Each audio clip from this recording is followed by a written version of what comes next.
All right, now that we have the pump fully assembled, it's now time to start working on the rest of the sub-assemblies. So we're going to begin with the 3.5 and reverse drum. So as far as non-pump parts, this is arguably the most complicated, or at least the most tedious and most involved of all of the individual clutch housings.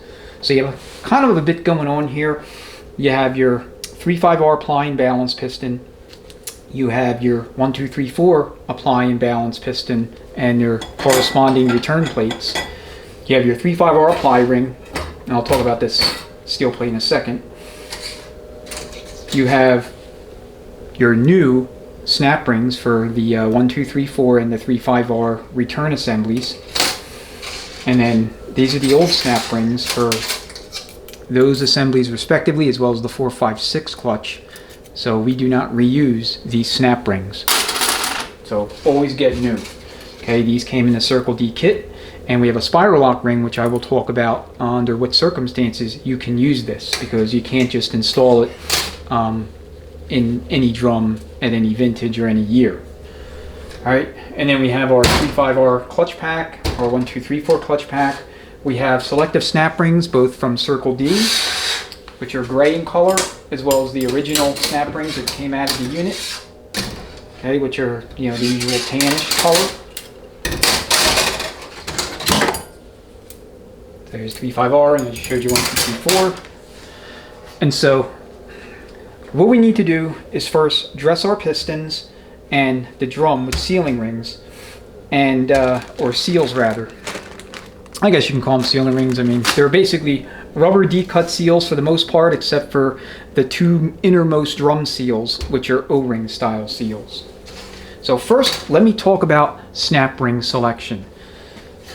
So this is going to be the 1, 2, 3, 4 clutch snap ring. Okay, there's nothing really to discuss there. You just install it when the time comes. The wrinkle involves the 3.5R return plate snap ring. So you have your plate, your apply piston, and then your balance piston. And then you have your snap ring groove. Okay, the snap ring groove is going to be in the drum. There's 2 grooves down here. See if you can get this camera to where you can see where my finger is. There's 2 grooves, and I'll put an illustration that the ATSG manual has so you can see more clearly. But you have the bottom groove, which is going to hold that smaller diameter O-ring. And then you're going to have the snap ring groove right above it. These drums changed in 2011, somewhere in the middle of 2011, and what they did is they changed the depth of that snap ring groove for the 3.5R. So if you have a later clutch housing, you know, post 2011 clutch housing that includes or incorporates the change, then you can run this spiral snap ring. If you do not, then you will install the standard snap ring, which comes in the Circle D kit. And if you're not running a Circle D kit, you can purchase the General Motors snap ring kit, which is here, 242-60139. Okay, this is the early style snap ring for the 3.5R return plate. The 1, 2, 3, 4 and the 4, 5, 6 are the same. There's just new as opposed to used. So this is a 2010 model year unit. And if you didn't know what drum you had, you could check the Julian date. So again, I don't know if this is going to be legible or not within focus. I'll try to take a picture and, you know, post it up somewhere in the, you know, top right hand corner. But basically what you're looking for is a Julian date that represents the date in terms of the number of days that have passed and the year. Okay, the year is going to be the last 2 digits in that Julian date. So this looks like it was manufactured on the 86th or 88th day of 2010. So this would be an early drum. Alright, so snap ring, the spiral lock snap ring will go in the drawer because it's not going to be used. And then we'll go ahead and remove our piston sealing ring set. so that we can dress our pistons and the drum.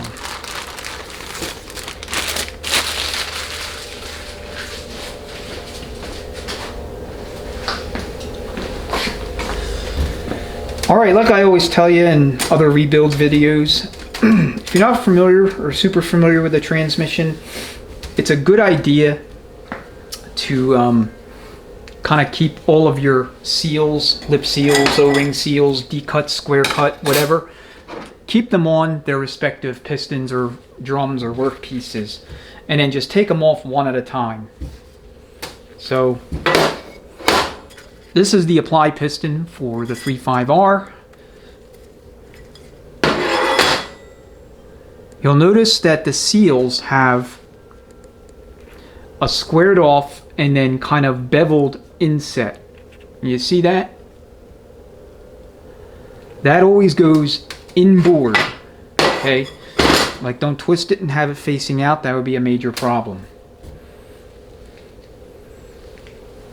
Alright, so just look for a seal that corresponds or matches in terms of size and width to the seal you just took out. And looks like we have a couple of contenders, so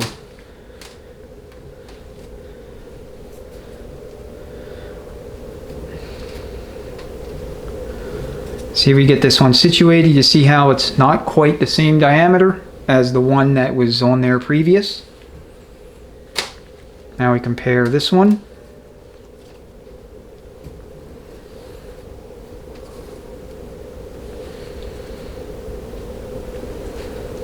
If I can get it to sit on top of it.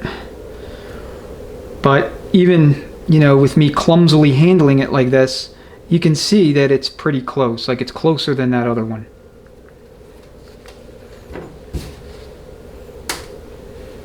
Alright, it can only be one of these two.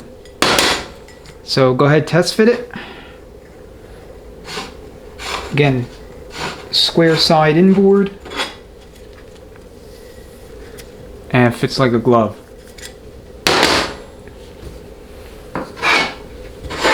Alright, now you have your balance piston.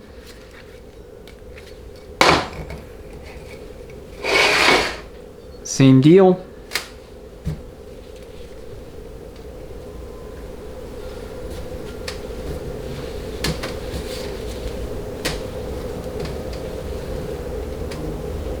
So you see this is just a little bit too small.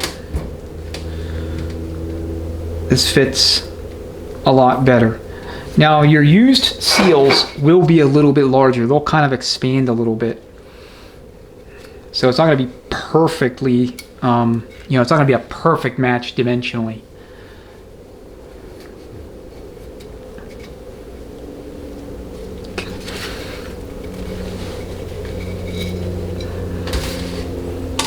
Okay, no mystery as to what goes here.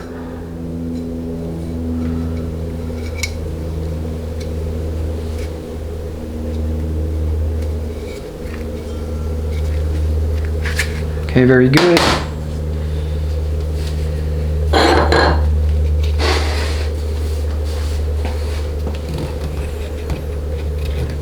Now you notice that we have two seals left. Why would that be? Well, in keeping with that change to the drum and the groove, this piston here changed as well. So you had, and I'll flash the diagram on the screen with all of the exact dimensions and dimensional differences because I don't know them by heart, but you had this area shrink sometime around, I want to say 2007, mid 2007, this diameter became smaller, and that's right here, okay? So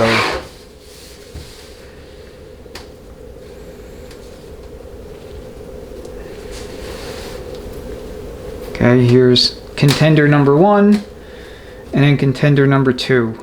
I'm sorry, it didn't become smaller, it became larger.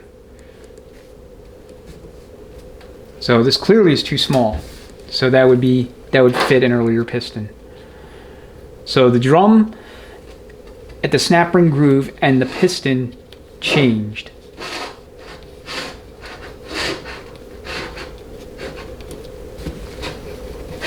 As you can see, it fits perfect.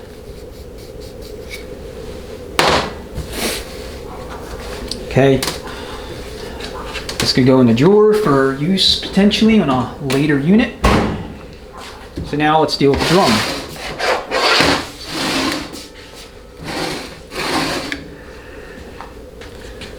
And forgive me if I'm kind of going all over the place with the camera angles.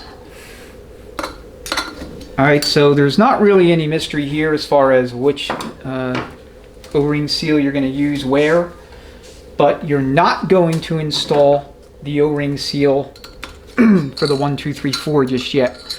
That has to stay out of the drum until you can install the 3.5R apply and balance pistons. So here's the old inboard most drum seal for the 3.5R, and then here's your new one.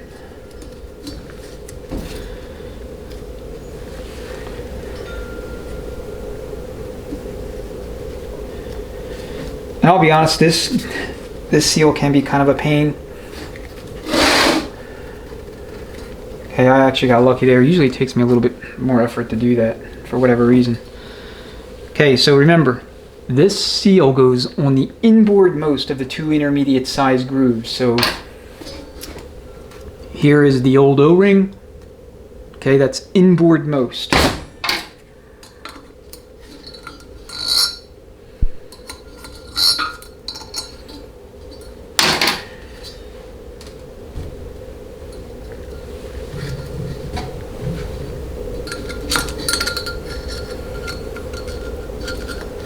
Come on, get in there.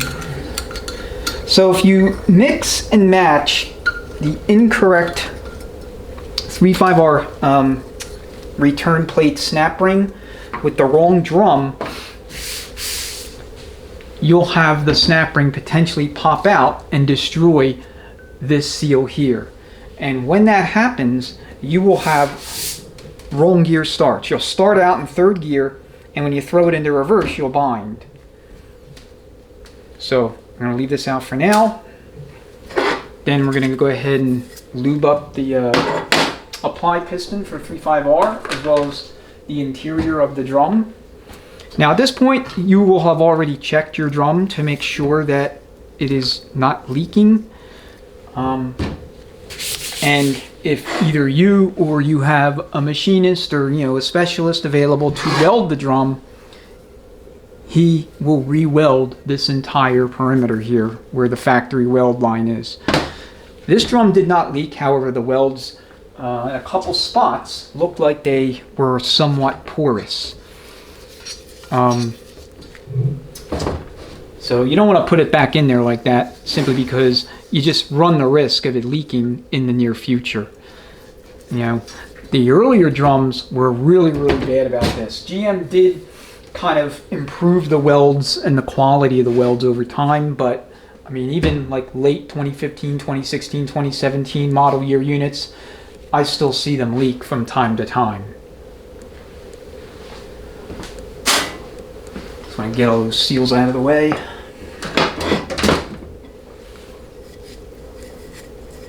So lube all your surfaces, don't skimp on the lube.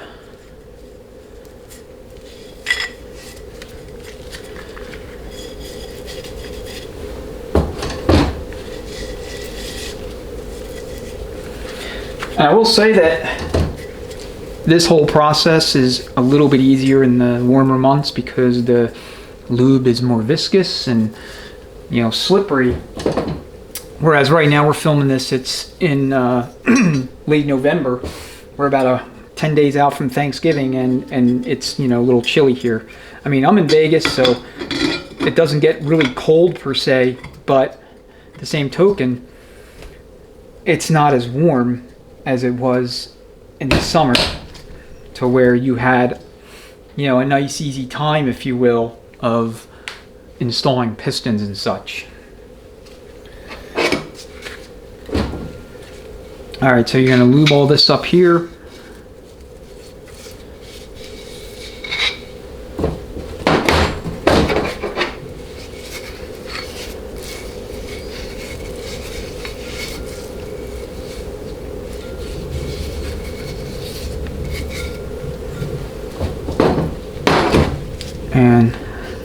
feel free to get that inner diameter of the apply piston again, both the short side and longer side radius.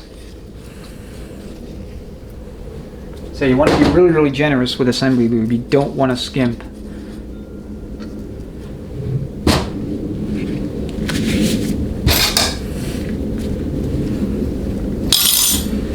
Alright, so it's off to the press to seat these and install our snap ring. Alright, so we have our snap ring, pliers, our balance piston, and our apply piston. And then for your return plate, make sure the teeth are facing up. So go ahead and carefully lower the balance piston in.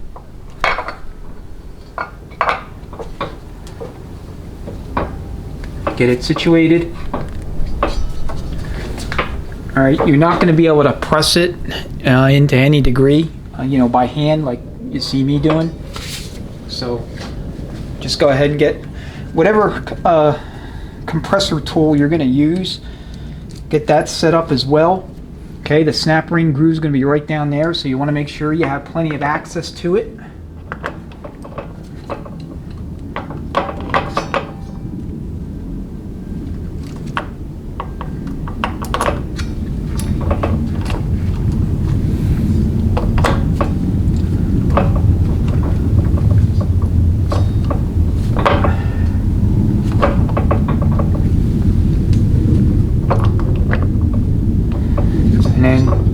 What I'm doing is I'm just checking to make sure I'm kind of centered over it. I want this, this area here over the geographic center of the drum. I want to be able to apply equal press force. I don't want it going sideways if I can help it.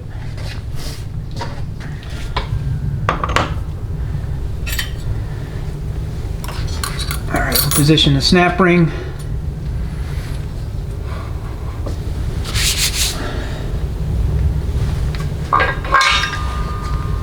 And then we'll go ahead and begin applying the press.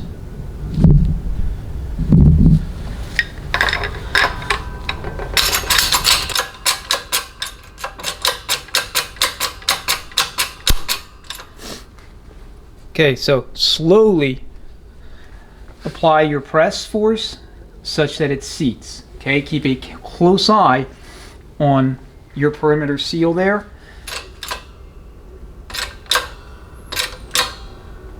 Make sure that it's not getting bound up, hung up. Make sure there's no problems. And then just seat it all the way down until it stops. Now at that point, you'll have unfettered access to that snap ring groove. Okay, now go ahead and grab your snap ring and your pliers. And what you want to do is get the snap ring in position right over the groove. And then you're going to expand this and kind of push rearward and then come in so that you can get at least some portion of the rear of the snap ring in the groove. Okay, there's no clocking or anything like that. There's no locking bosses you got to worry about. You just have to get it into the groove. All right, now grab a flat blade screwdriver so that you have that handy to help you in the event you need it. Because this thing is very springy. And it likes to not cooperate with you.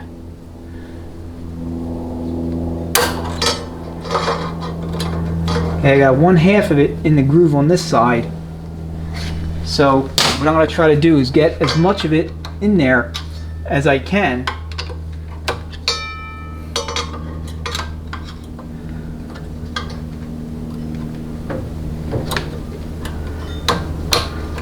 While kind of persuading this other end.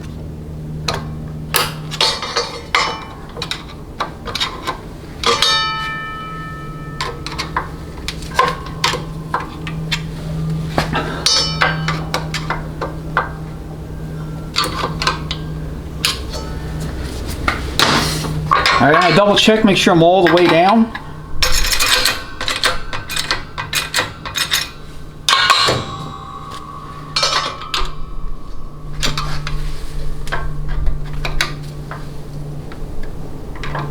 And then verify that I'm actually in the groove.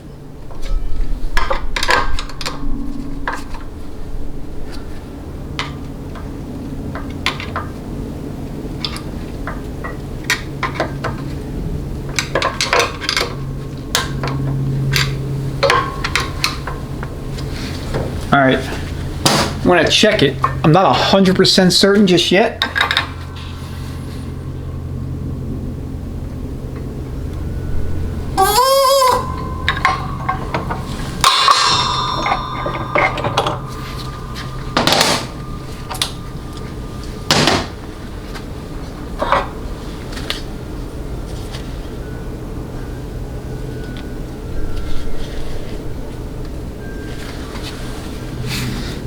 I'm gonna give it a look-see.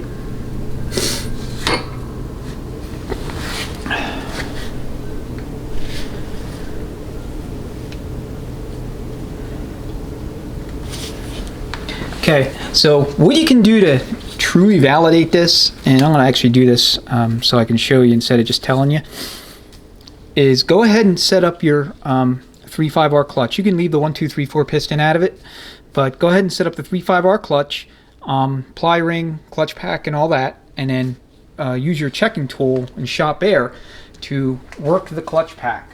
And we're not going to measure for clearance or anything like that. We just want to validate that this thing is actually in and it's going to stay in when the clutch is applying and releasing during the course of normal operation. All right, back to the bench. All right, I have everything set up how I want it. I have the air checking tool in here, and we have the drum on a pedestal that will give me access to the ports on the underside of that tool. So we're going to work the 3.5R clutch a bunch of times just to make sure everything's good with the snap ring and that nothing's going to pop out. And then from there, I'll go ahead and remove that tool and we'll go ahead and proceed with the rest of the buildup.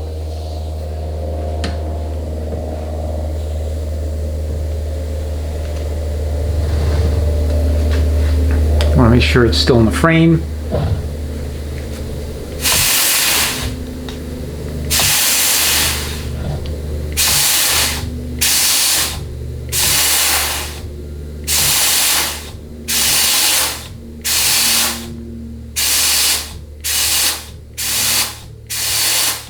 Okay, that's a whole bunch of times.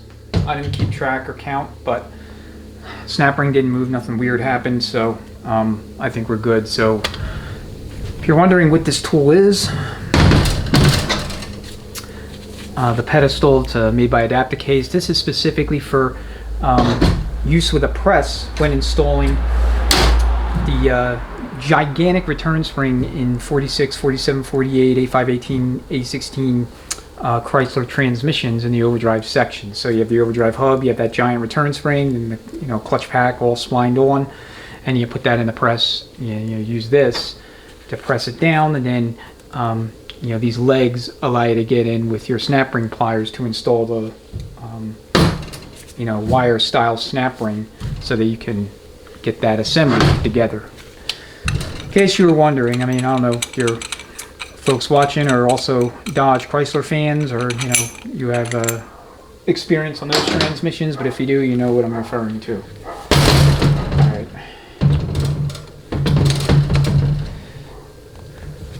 It's not gonna want to come out with my thumb.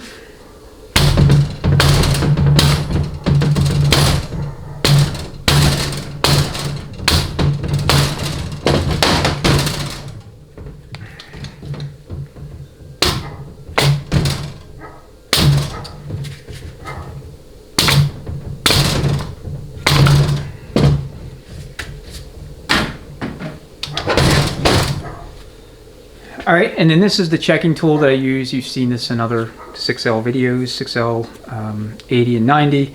I like to check for leakage at these base welds using that tool. All right, so get the snap ring out of the way, clutch pack out of here, and 3.5R ply ring. Don't need it right now. We'll come back to it in a little bit. Keep that handy. Like I said, I'll talk about that flat steel as well, but for now, let's go ahead and proceed with the 1, 2, 3, 4 buildup. So you have your balance piston, which is going to face this way, and then of course you have your apply piston, and this is the Sonnax Billet Piston. I would never recommend that you install a factory 1, 2, 3, 4 piston under any circumstances. Reason being is that they just simply are not reliable, in my opinion. Yes, the later design, you know, subsequent iterations from the 2006 to 2000 and roughly 2008 time frame were a lot more reliable, a lot less prone to cracking, but they all have that risk, and they, you know, they crack everywhere. But I've seen them crack in here, seen them crack in here. It doesn't matter. So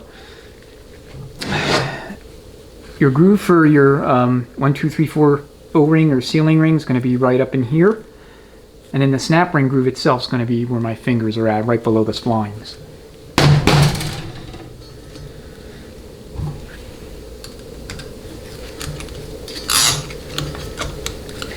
So let me get this back out. So the flat side goes inboard.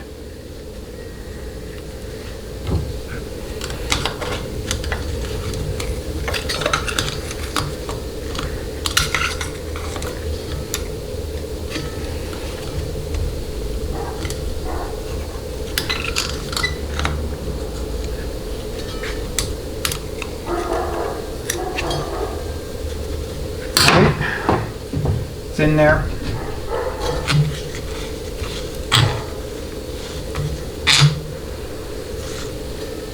All right, lube up your surfaces once again, like usual.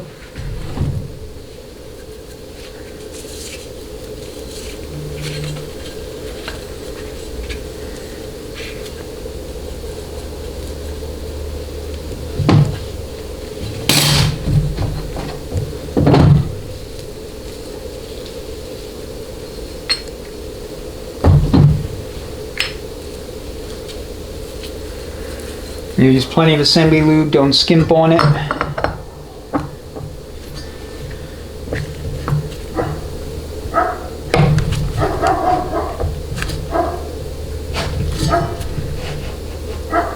And then spin this down and seat it. Alright, fingers or teeth facing up.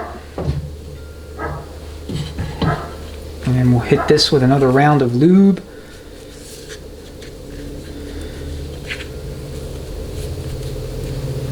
And this is the side of your sealing surface where apply fluid will come, or I guess balance fluid technically.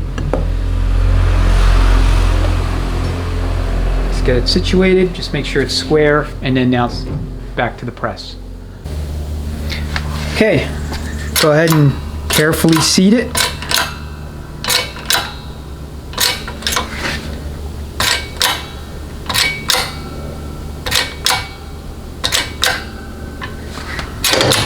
Bring it to a full stop, and then make sure you lock your press down,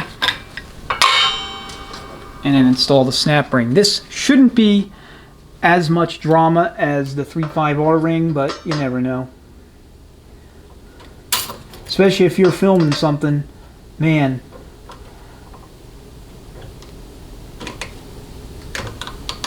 Come on, get on there.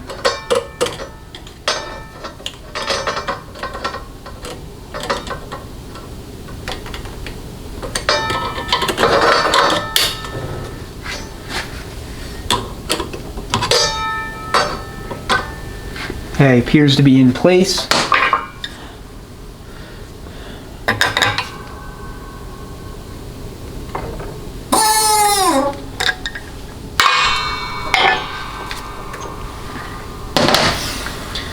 Alright, if you're wondering about this compressor tool, I purchased this off of eBay.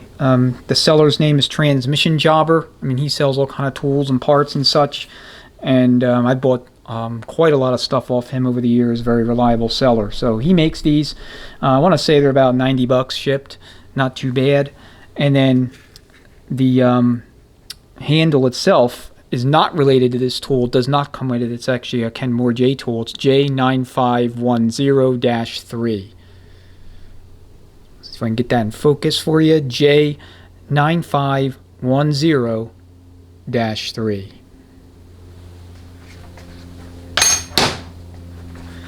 Okay, back to the bench so we can finish up this drum. All right, so we have our 1, 2, 3, 4 clutch. So we have our cushion plate, and then we have 5 and 5 as far as flat steels and frictions, and our backing plate. So these are Borg Warner high energy frictions. So one thing you want to keep in mind when it comes to these drums and, you know, snap rings and such for the clutches is what we call your blind splines. So this is going to be for the 1, 2, 3, 4. As you can see, it goes all the way up to the 3/5R snap ring groove. It's uninterrupted, so you want to make sure your snap ring ends for the clutch straddle that line. And then the 3/5R, the equivalent for it is roughly 180 degrees out from the contiguous lug for the 1, 2, 3, 4. So you want to make sure you line up all of your teeth and your gaps here for all your steels, including your cushion plate and your backing plate. So if you don't, you will never get that 3/5R apply ring in, and you'll have to take this clutch out again. I mean, not that that's a huge amount of work, but, you know, just saying.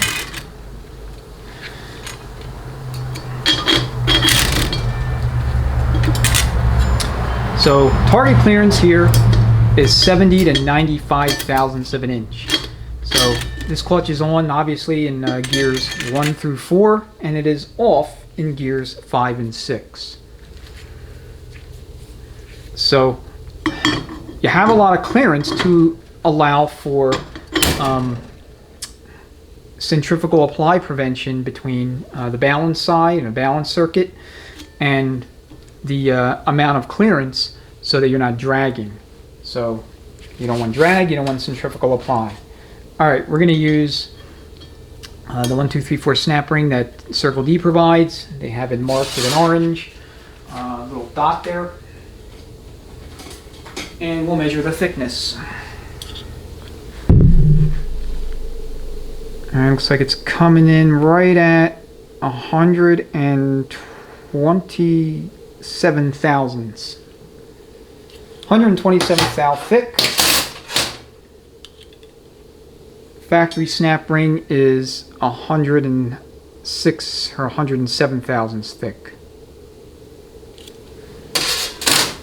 Now I have a whole bunch of other snap rings in the drawers, so one way or another we'll get our clearance.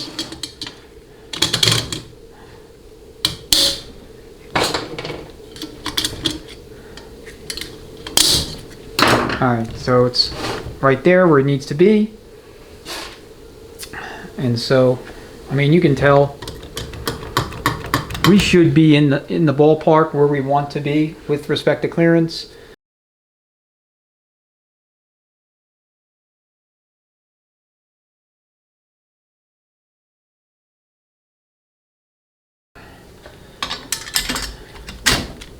So go ahead, seat your 3/5R apply ring, then your 3/5R cushion plate, if it wants to get in there or not, and then just go ahead and start stacking them up, steel friction until you run out. Okay, these steels are treated. It's not choline. I'm not sure exactly what it is, but they're not your typical standard steel when it comes to their finish. So designed to resist heat. So the target clearance for this clutch should be between 50 and 70 thousandths. That's where you want to be. So here's a factory snap ring, and here's the Circle D snap ring, and then we need to look for our that one spline.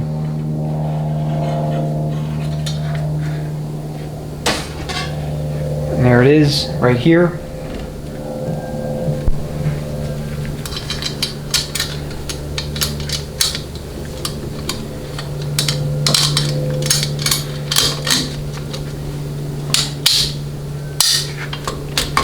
Tell you, I'm gonna have one hell of an editing job ahead of me with this series. Okay, we have everything in front of us that we need to build up the 456 clutch. So got the drum shaft, we have the intermediate shaft / 456 billet hub assembly from Sonnax, along with the factory shaft and hub assembly, and our Sonnax 456 piston kit, including their apply piston, the balance piston. Okay, the new snap ring from the Circle D kit. And then this is the clutch pack itself. So 7 and 7, including a very thick steel. We are not going to install a cushion or waved plate. So we have our backing plate. And as you can see, or maybe you can see, this is the clearance range we want to manage to, 50 to 70 thousandths. So Borg Warner frictions along with heat treated steels. And then we also have our return plate and then our factory damper. Lastly, we have our sealing rings for the turbine shaft. So I like the Sonnax 456 piston kit in conjunction with this shaft because it allows you to run this factory damper. There are some shaft hub assemblies on the market that are billet, but they do not allow you to use the factory damper. So there's a couple things you need to do first to kind of get going. One is you need to take a razor blade and at the 3, 6, 9, 12 positions, basically 4 slots, roughly equally, on the friction area here in the recessed grooves, you need to clear out or scrape away friction material.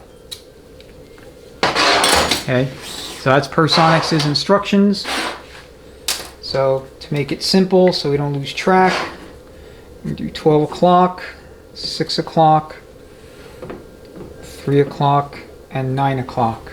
So at these locations, you need to scrape material away.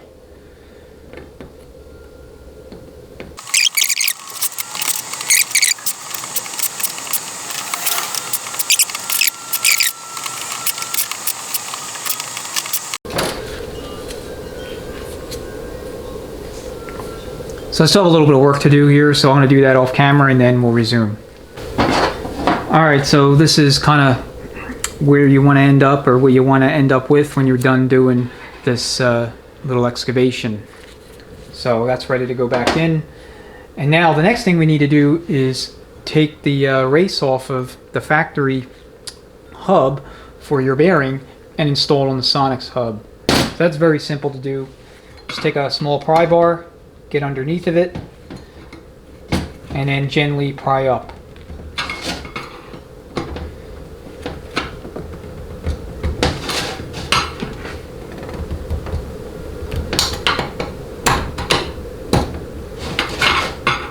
And if you go too far with the pry bar, you'll get underneath the lip here, and obviously, you know, it'll never come off.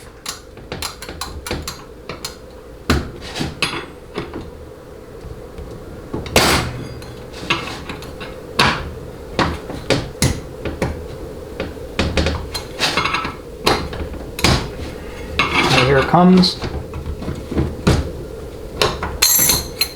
that's it. So it's these little retainers, these little dimples, that's what actually holds this on to the race. So it's a good idea to dip it in a little bit of transmission fluid just to give it some lubrication, you know, for startup.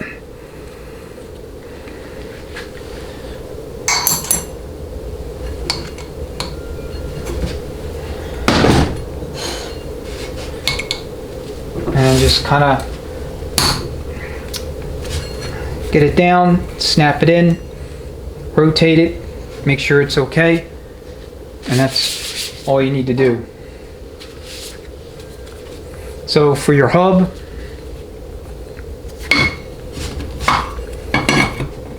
you just install it.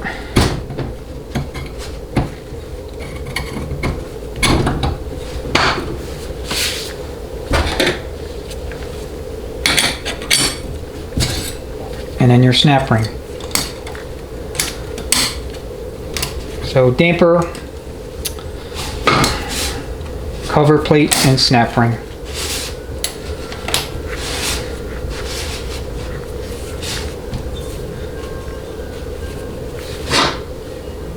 Okay, so this can go off the bench somewhere else. So it's out of the way.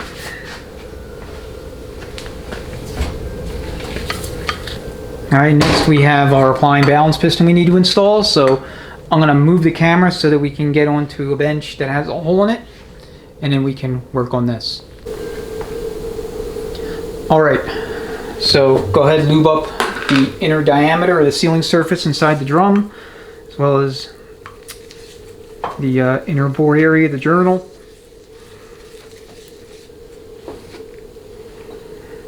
And then your apply piston.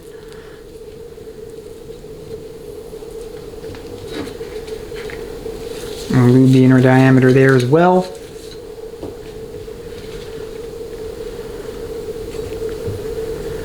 And just kind of carefully lower it and ease it into position.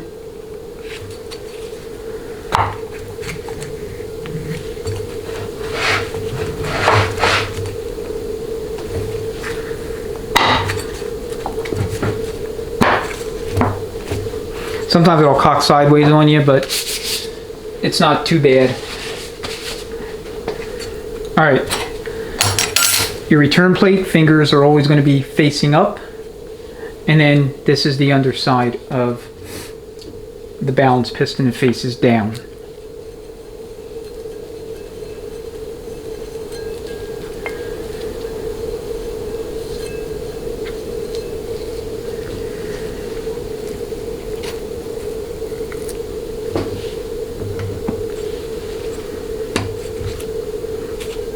All right, do the best you can to kind of square it up, settle it in. I'm not doing a very good job, but as long as it's square, I mean, you're not going to be able to physically press down on it by hand any more than what you see here.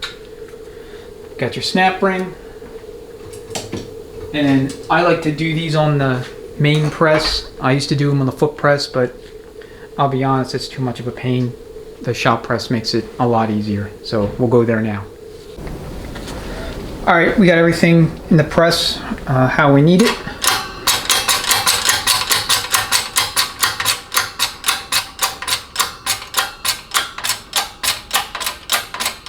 Just lower it down until you get the snap ring groove fully exposed. And then come with your snap ring pliers.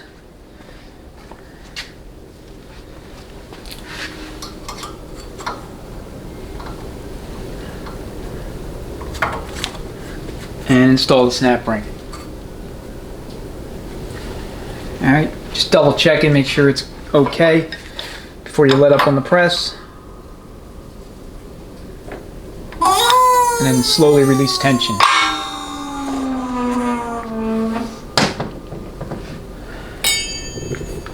Okay, if you're wondering what this tool is, there's no way you're going to be able to see this writing in this horrible light, but it's OTC 307-209, and it's specifically for 6R80s, but it works perfect on 6Ls as well for that overdrive / 456 snap ring. Alright, let's go back to the bench. Okay, 50 to 70 thou, no cushion plate. Let's see what we got. Okay, I'm not going to measure clearance until, or I'm not going to measure it on this bench. I'll measure it when we have the 3.5R drum and the pump all kind of installed with each other. And then we'll do the measurements by putting air through the stator.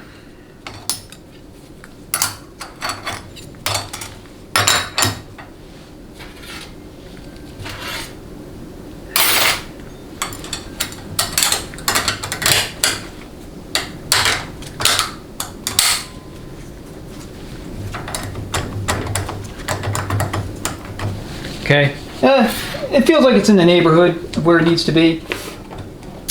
The main thing with this clutch is you don't want to be too tight, because if you're too tight with it, then what'll happen is as you shift up from 3rd to 4th gear, you'll have a very ever so slight tie up. I mean, depending on how tight you are, if you're way too tight, I mean, you'll have a straight up, partial bind. But sometimes you can have a very, very temporal tie-up that will maybe occur only early in the drive cycle, and then the computer will adapt to what's happening and make adjustments in terms of the mechanical control with the compensator feed system to eliminate it. But, if that happens, it's because this is too tight. Okay, let's go back to the bench where we can install the turbine shaft sealing rings, and from there we'll go ahead and work on the center sport with the 2.6 and low reverse clutch packs. Alright, so this is the last step in the whole process when it comes to this drum. So we have to install our 3 new sealing rings. They go here, here, and here. This is going to be for your 4, 5, 6 feed, and this is your compensator feed. So I have a couple different tools here. One expander tool and 2 different sizers. I initially was using these for a while together as a set, but I wasn't, crazy about how this size the sealing rings. I much prefer the aluminum sizer, so that's what I'm going to use here.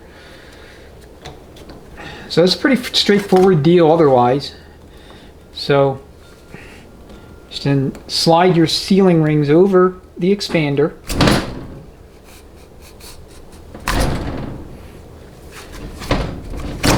And it's designed to do, you just saw it do. And then you're still going to have to manipulate the sealing rings over the first 2 grooves. So here's where you want to be real careful. And it's like I said, a good idea to have extras on the bench in case something goes wrong and you break one. I mean, I've broken, I don't want to say plenty of them, but I've broken my fair share of these sealing rings. And same with 700R4s, 4L60Es. I've broken them, 4L80s, 6R80s. They're kind of tricky. And until you have a lot of reps on dealing with them, just kind of be prepared to have 1 or 2 extras just in case you need it. So grab the assembly lube and lube up your sizer. Always lube up your sizing tools.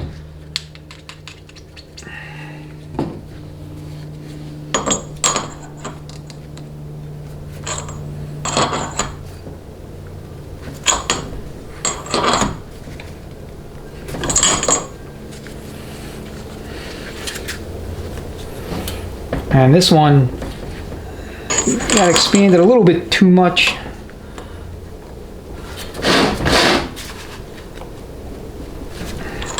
So I've got to kind of size it incrementally.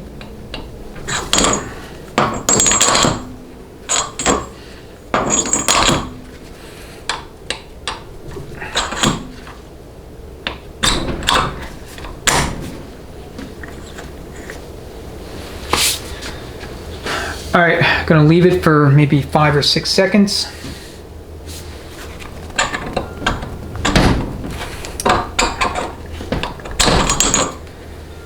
Okay, there it is.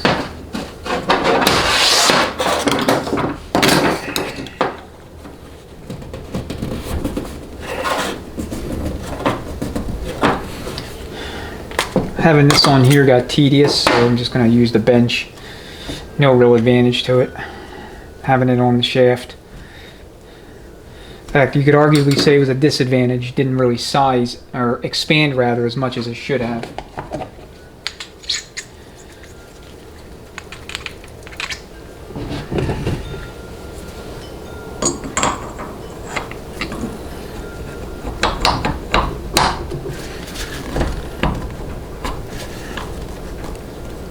So just gently rock it back and forth like you see me doing here. And that will allow you to slide it over each of the sealing rings without risk of harming them. So 1 1000, 2 1000, 3 1000, 4 1000, 5 1000. And I just carefully lift up on it.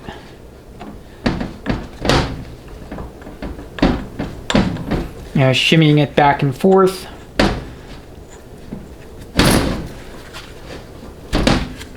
Until you free the sizer from the shaft.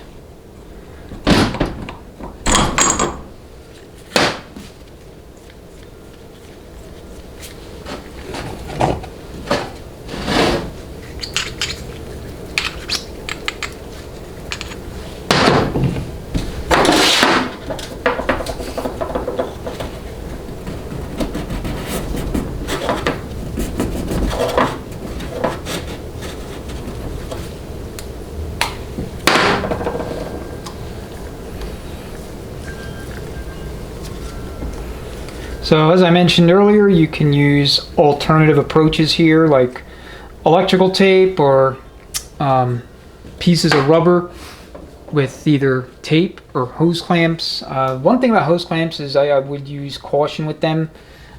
Yes, you can use them, but you want to make sure that the clamping mechanism doesn't somehow get caught on the sealing ring and cut it. You know, if you're, unless you're real deliberate, that probably will happen.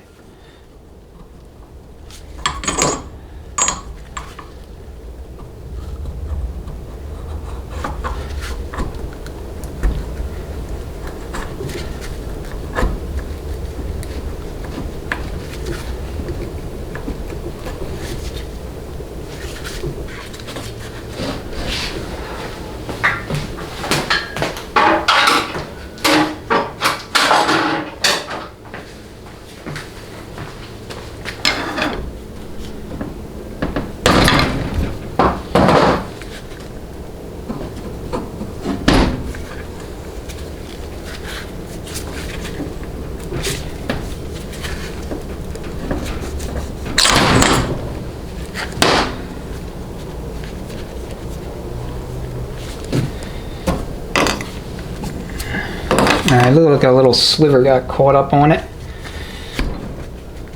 So I'm going to put the other sizer on. In fact,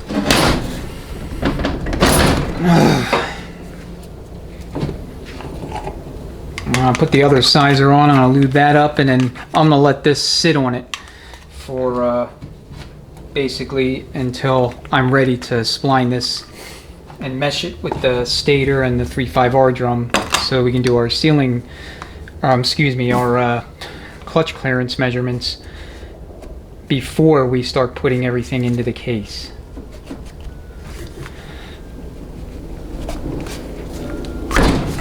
Okay. And little pieces of sealing ring got cut off, but nothing major. All right, let's move on. Okay, first things first, we'll go ahead and lube everything up like usual. So get everything sealing surface wise nice and saturated with assembly lube. I mean, try not to get it on all over the lugs like I just did, but if you do, it's no big deal really. Just wipe it down.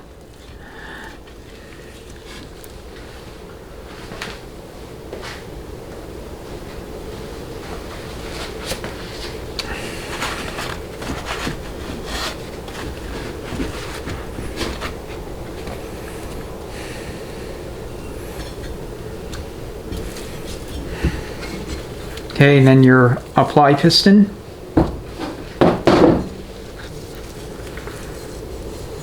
Okay, there's no balance pistons in the 2.6 or the low reverse because this clutch housing is not movable. It doesn't rotate, it's non-movable.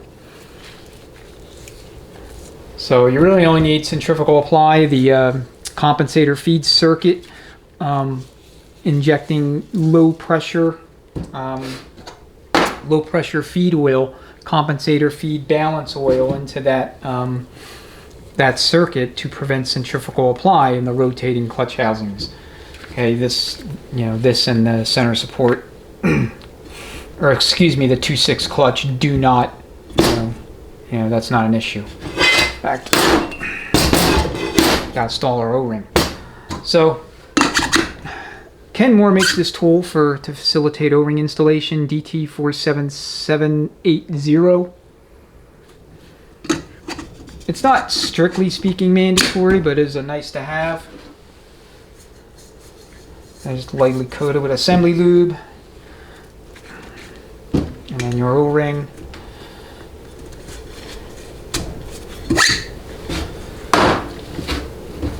And then go ahead and lube the O-ring.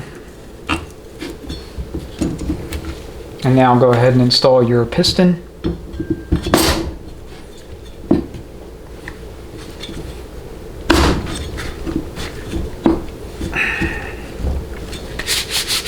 And you could do one or the other. I decided to install that first for whatever reason. Alright, now go ahead and install your return plate, teeth face up. And then locate your blind spline. Locate the same on your sprag assembly. And carefully lower them into position with each other.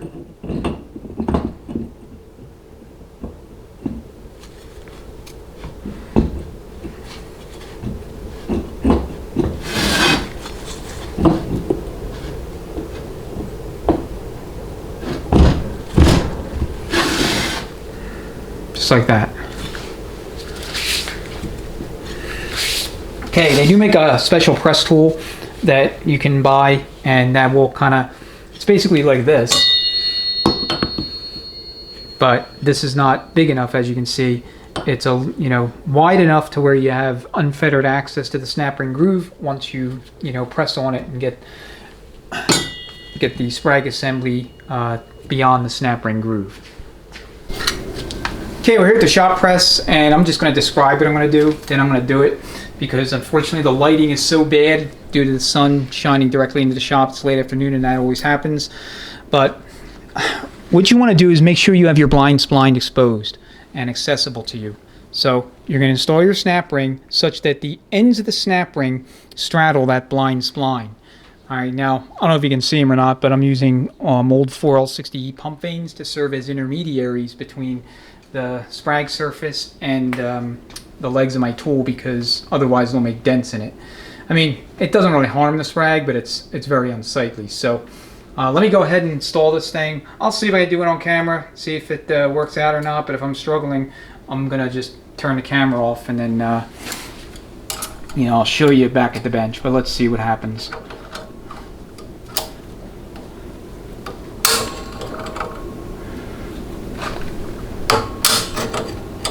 I got one side in.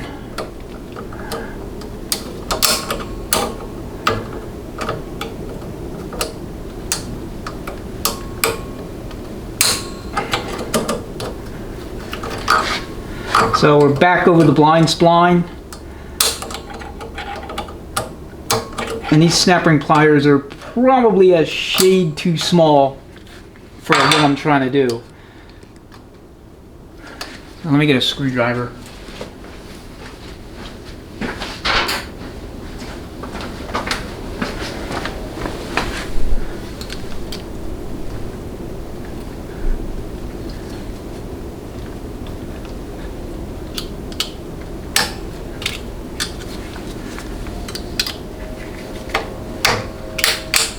Okay.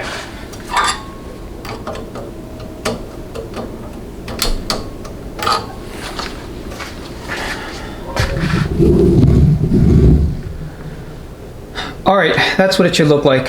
So now we'll go back to the bench and finish up the center support. Okay, frictions and steels. First start with your wave. 50 to 70 thousandths clearance is what we want to see in this clutch.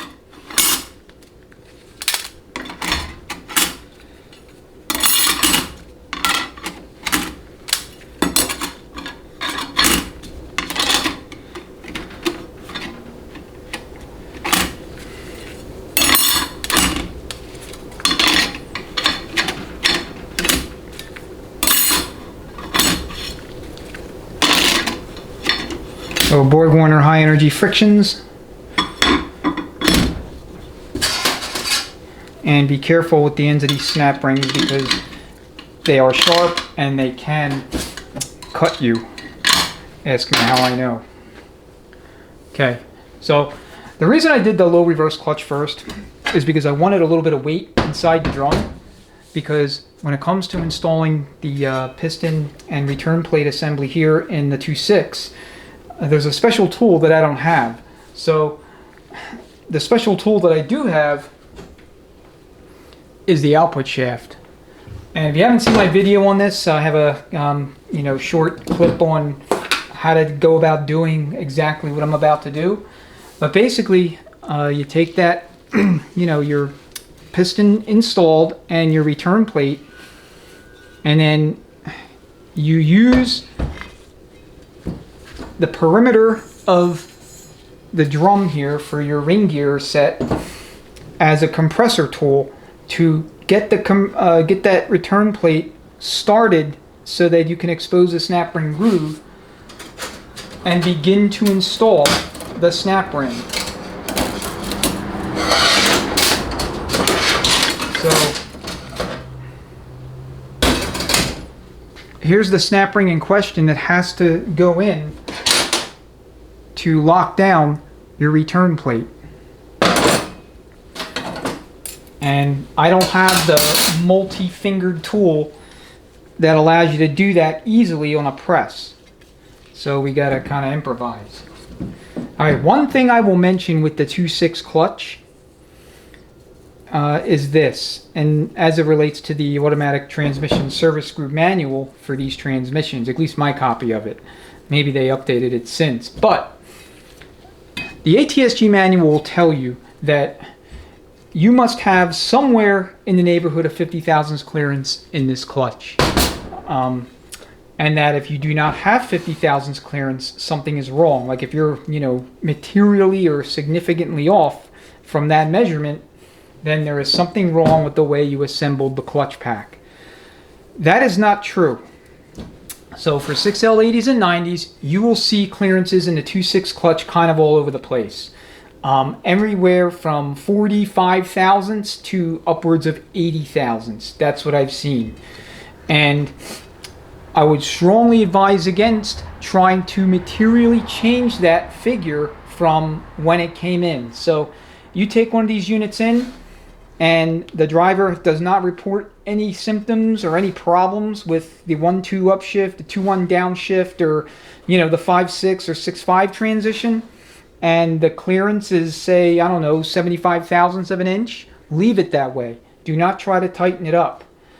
Hey, I've read a lot of problems that builders would have when they would try to tighten up that clearance, and they would have all kind of drivability issues on the once it got back on the road. Okay, just want to make sure that I compress this nice and evenly, and that's all the way down. And then, unlike all the other clutch packs, your teeth don't face up, they face down. So just like this. Then the snap ring comes and it goes like this.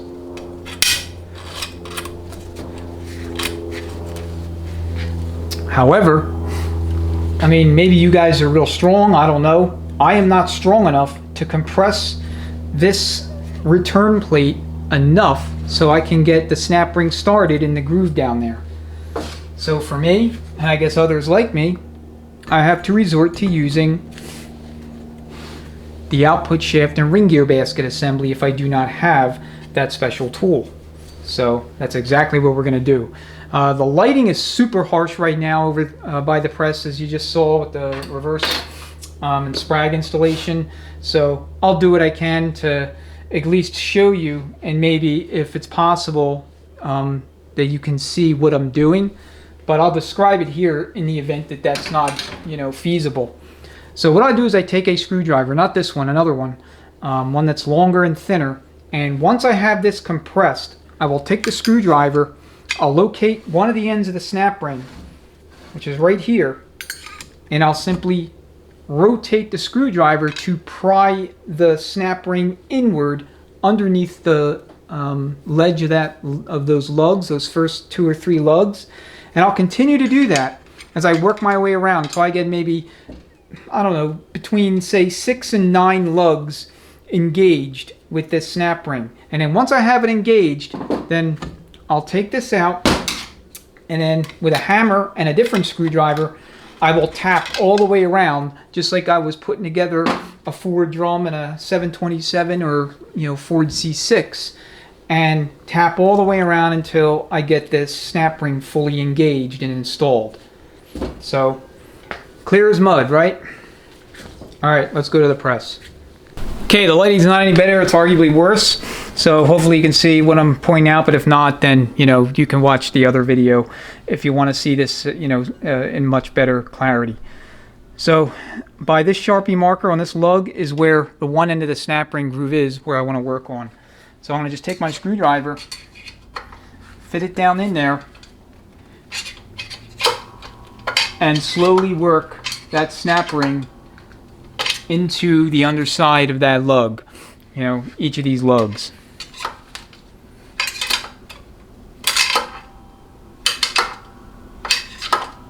Okay, once I have, like I said, between 6 and 9 engaged, I'm going to bring it back to the bench and then we'll finish it off there.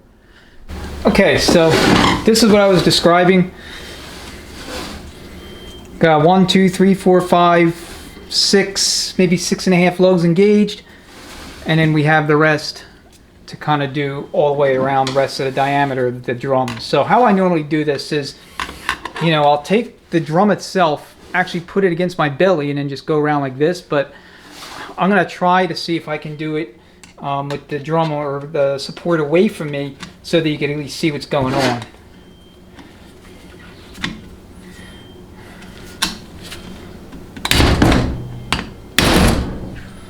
And I don't know how well this is going to work out. Let me position the camera kind of longitudinally. Maybe that'll give you a better idea of what's happening here.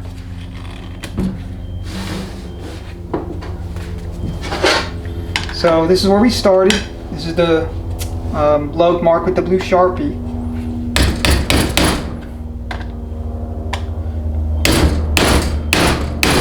And all we're trying to do is seat everything all the way around.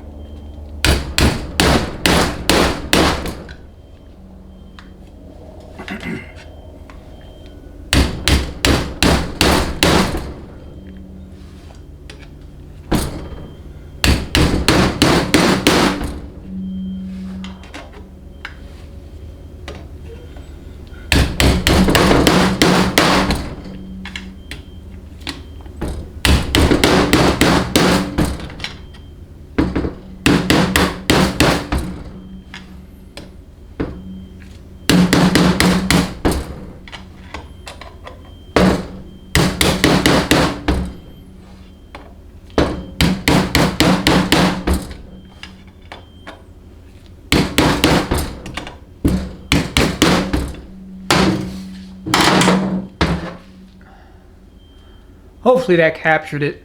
I apologize if it didn't. Alright, let me change the battery out again, then we'll go ahead and stack the clutch up. Okay. Got the empty battery case there. So our cushion plate, and then flat steel clutch till you run out of them. So again, BorgWarner high energies. Hey, these are great clutches. I mean, the factory spec BorgWarner clutches are also good clutches. These are better, obviously, but you know, for the 6 speeds, I can't speak for the 8 or the 10 speeds, but the 6 speeds, the factory used good clutches.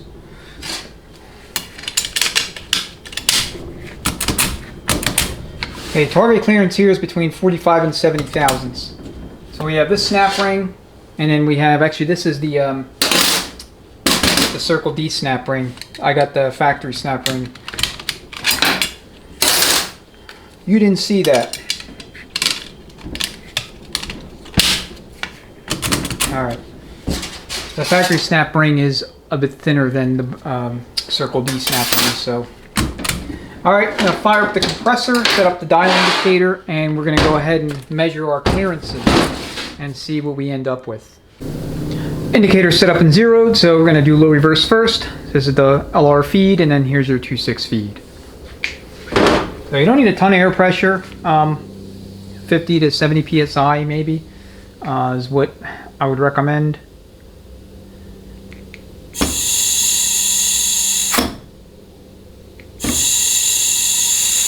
Looks to be 60 thousandths.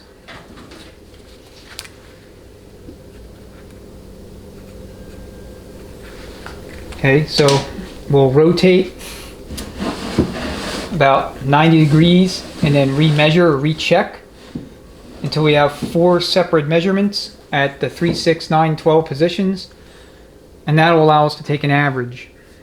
Now when I do that, I have to change my own position because the feed holes have changed.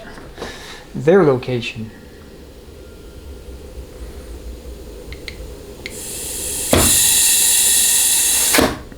Alright, it's about the same. It was at 58. It's not quite returning to zero. So 58 thousandths over here.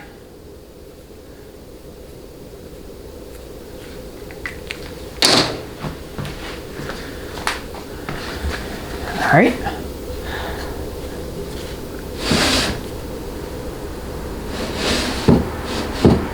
Alright, this is going to present a little bit of a challenge because I got to get in the back with the air nozzle.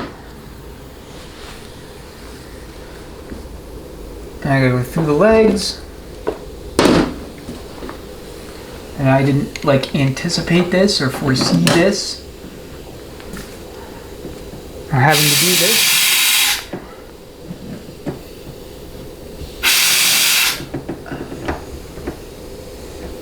Alright.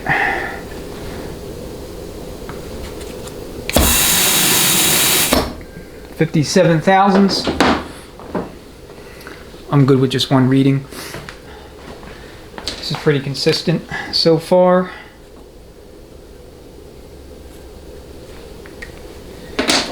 Alright, so we got here, here, and here. We need here.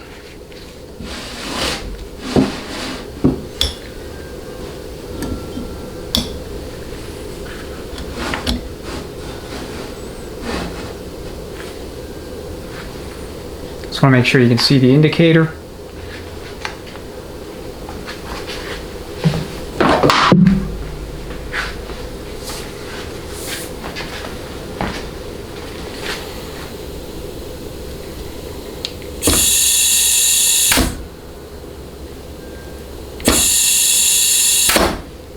$54.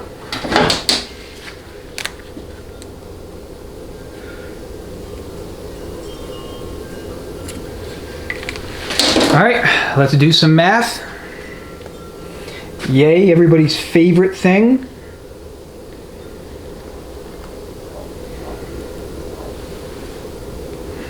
Okay, so we'll start with the 54 thou, add 60. Looks like 53 and 57. Divide all this by 4 gives us 56 thousandths of an inch clearance. So 45 to 75, 56 is right in the middle.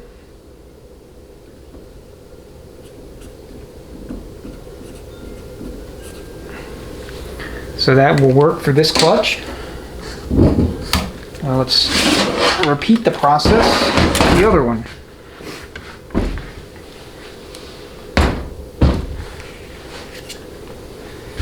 Alright, right here is going to be our 2.6.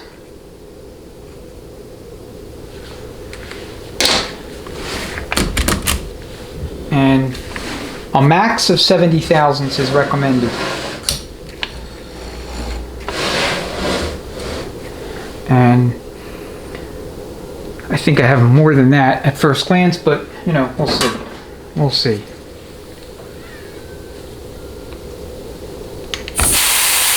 Oh, right at 70. Maybe a little more. 72 thou.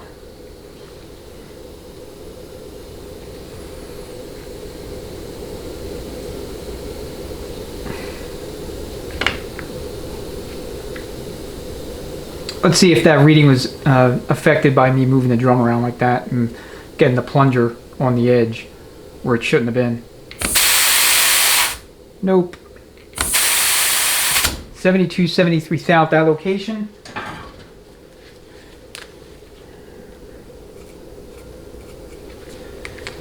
Recorded as 73.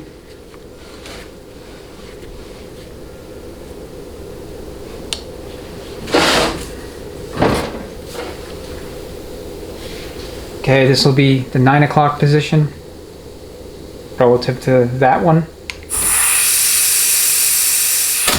Right at 70 thou. Right at 70 thou.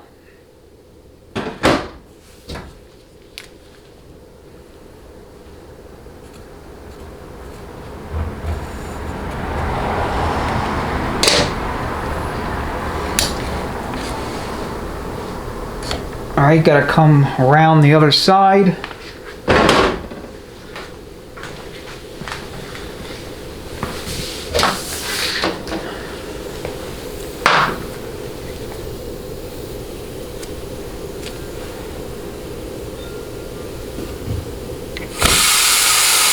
It's like 68 thou.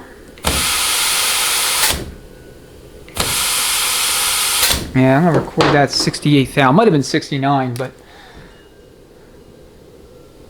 looked more like 68 from my point of view. I'll have to watch the footage and annotate the video if I am wrong. Doot, right here.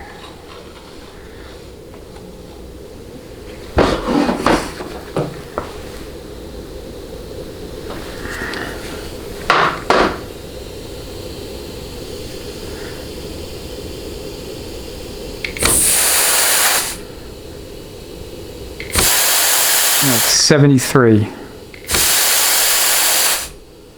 Now 75. Nope, 73.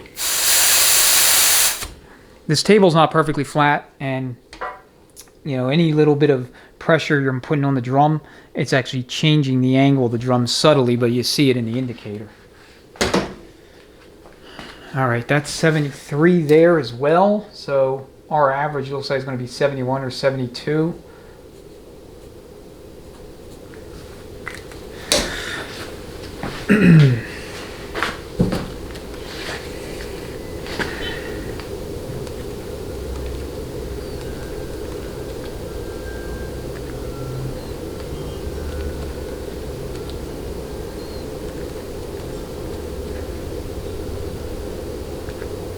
$71 thou. I don't think that's the end of the world. A 6L90 left here about 2 weeks ago, and it had, I want to say 80 or 81 thousandths of clearance, and you know, no issues. All right, 71 thou is the mean clearance.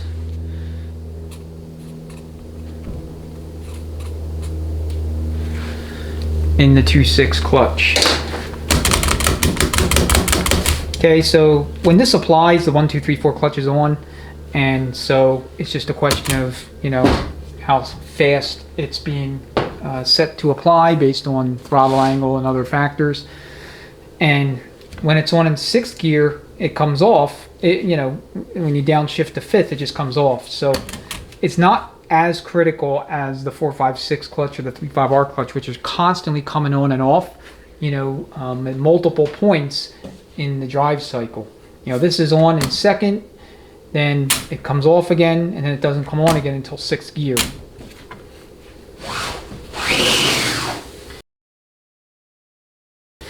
All right, last major sub-assembly that we have to deal with is going to be our rear gear set.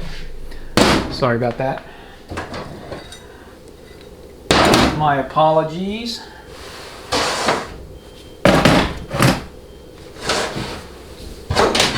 Snap ring out of the way.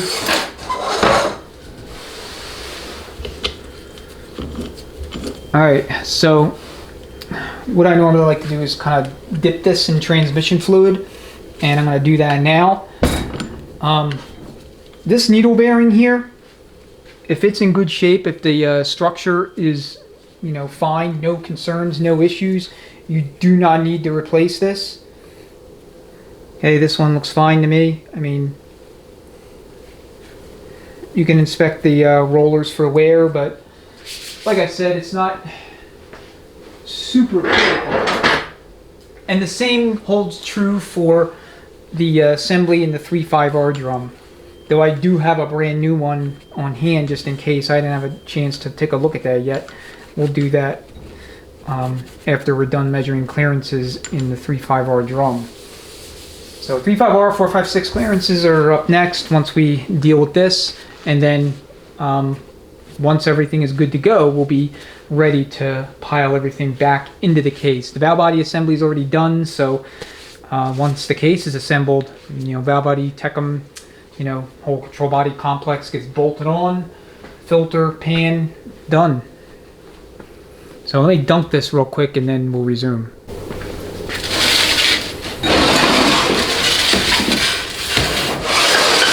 Okay, so planet has been given a bath. The front planet will receive a bath as well before it goes back into its location in that 456 drum. So we have our ring gear, and I take the opportunity to lube the bushing, and we have to retrieve a bearing.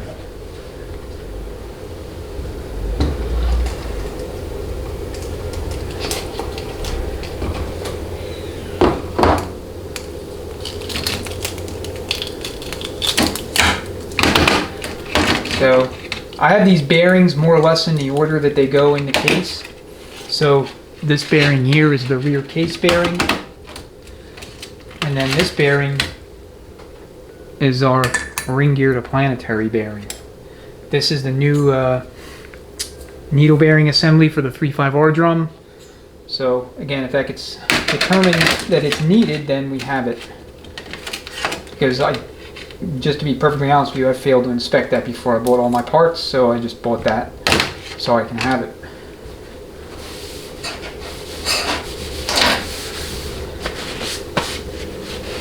Alright, so when you have a dual stack ring gear, it's 2011 and back in most applications, and I say most applications because that 6L90 that was in here was a 2013 CTS-V, and it was a 2012 unit installed. I don't know if it was original to the vehicle. It probably was. I mean, I didn't get much information. Driver or customer didn't know either. But basically, it had a dual or split ring gear design drum. It did not have the uni gear, and it should have, at least if my understanding of these changes is correct.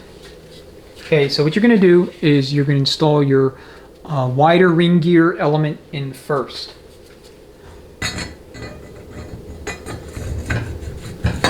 Okay, carefully place it. Then you're going to install your spacer. It's orientation agnostic, doesn't matter. And then your snap ring. These two snap rings are identical.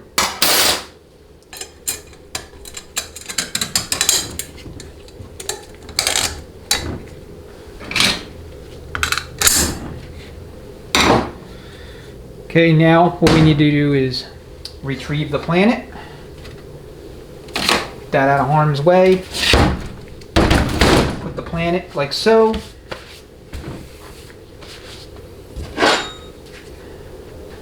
And then this side here is going to face down.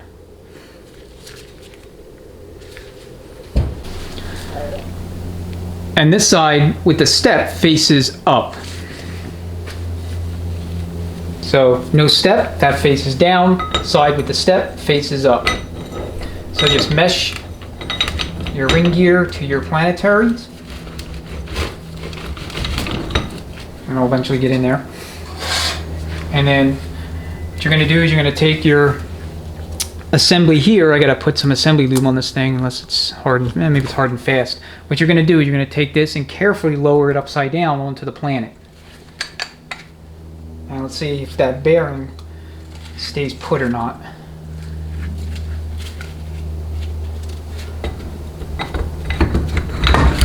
Ah, very good. Very good. So all we have left to do now is install the snap ring. So just carefully lift the assembly and turn it right side up. And a little awkward.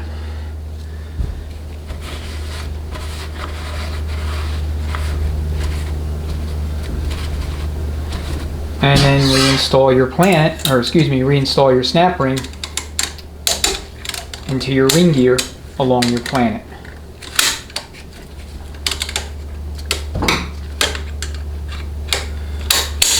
Ring gear, planet, snap ring. Easy to get confused, right? Because they're so similar. Alright. Here is our front planet and sun gear. So I'm going to stick this in the fluid so it can marinate, and when we're ready for it, you know, it'll be good to go. Okay, that is sub-assemblies. So the next thing we have to do is measure our clutch clearances in the 1, 2, 3, 4, 3.5R and 4.5/6 clutch packs, and we do that through the pump. All right, now we're ready to check our clearances in the front 3 clutch packs. So we have the 3.5R drum, then we'll put the 4.5/6 drum on. So this is our 1, 2, 3, 4 clutch, our 3.5R clutch, and our 4.5/6 clutch. This is going to be compensator feed. This is to TCC, and then this is to the boost and PR valve. So I know I have these mislabeled. That's on purpose. You know, writing out 1, 2, 3, 4 and 3.5R is too much. So just know that this is the 1, 2, 3, 4 feed. So if we look at Circle D's instructions real quick for this particular clutch, they recommend a clearance of between 70 and 95 thousandths of an inch. So let's see what we have. So forward feed, and what we want to do is measure at 4 different points, you know, 12, 6, 3, and 9, and then average those values to get an average clearance.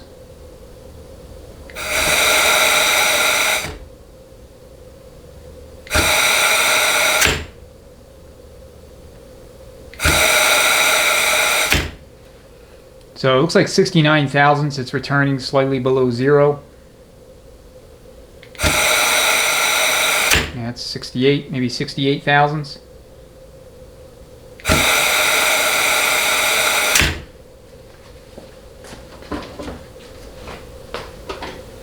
So I'm going to record 68 in that location.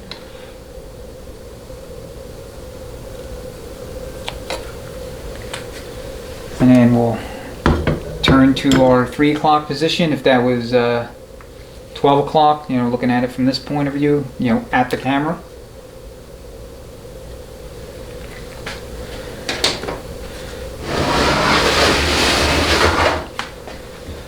So as we do this, I'm going to have to move around. There's going to be a couple of spots where I'm not going to, you know, be able to show you the indicator as it's moving, just simply because I won't have the ability to. Or, I mean, I'll try, but if I don't, then just be aware that that's why.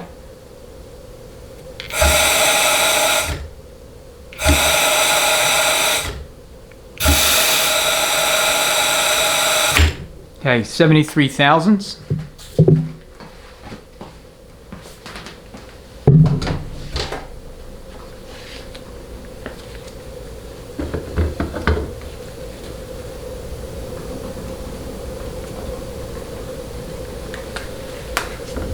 All right, I'll rotate it 90 degrees.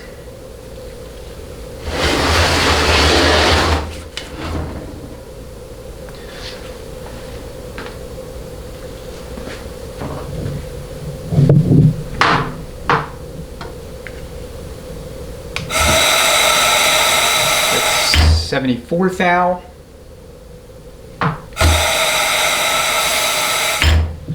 74 thousandths.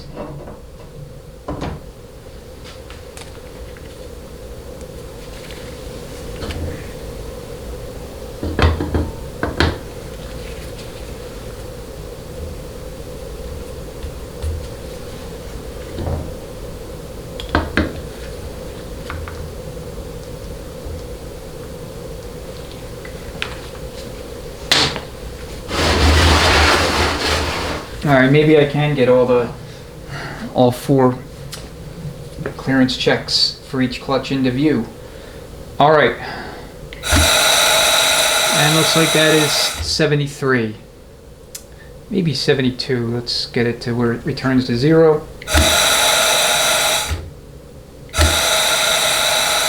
Yeah, I'm gonna call that 73, 72 and a half, but I'll call it 73.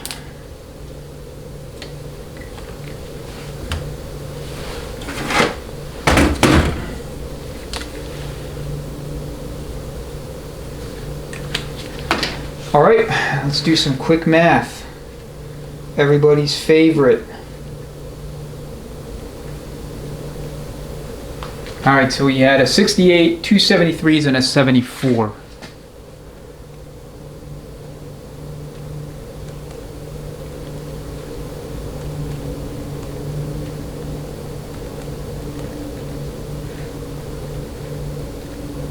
So that's a mean clearance of 72 thou, which is minimum spec. That's perfect.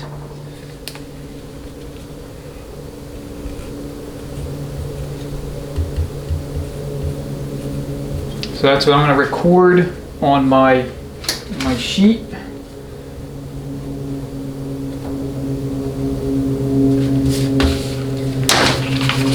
So you shouldn't see too much variance. In other words, you shouldn't have one side check like 0.010 of an inch different than the others.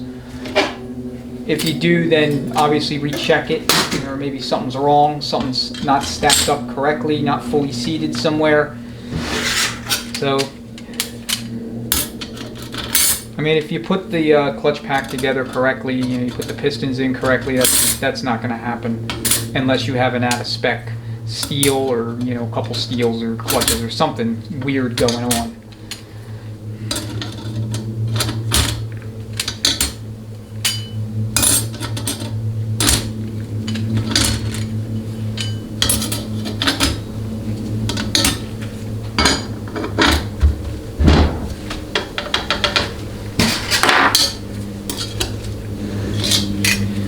Alright, here is that one offset slot in the lugs, so that's kind of what I'm aiming for here.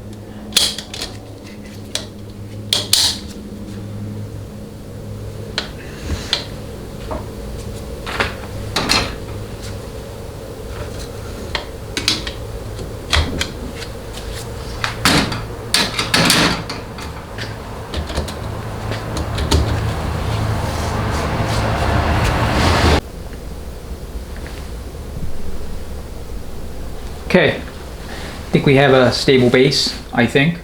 So I'm going to do 3.5R. I won't have to move anything around like I was doing with the 1, 2, 3, 4 clutch. I'm just going to rotate the drum.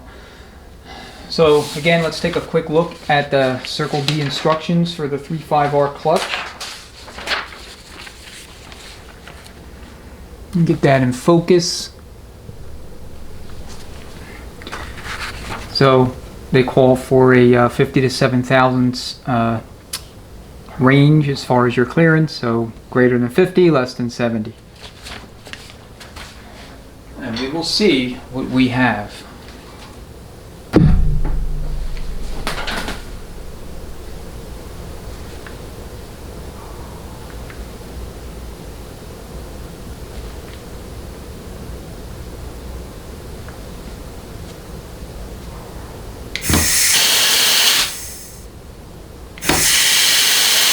Okay, 45 thou.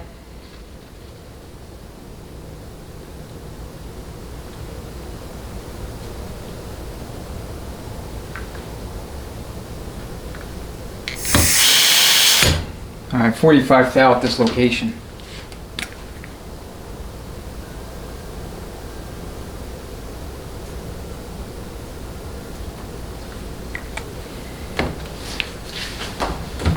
All right, let's rotate it 90 degrees.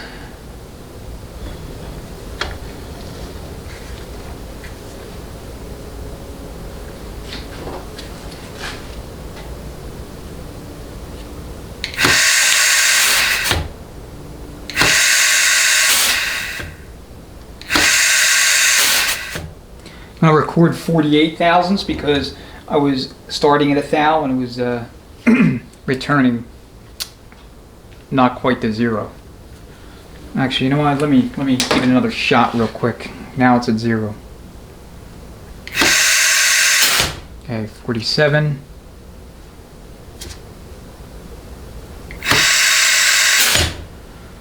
$47, $48. I'm gonna go 47.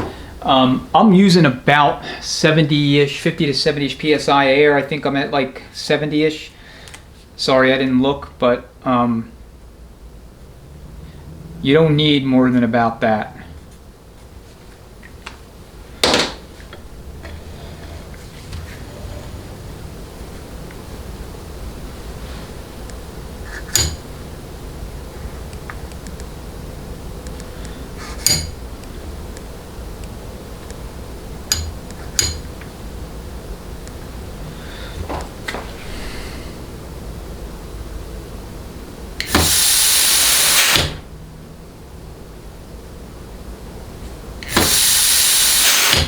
I'm gonna call that 52.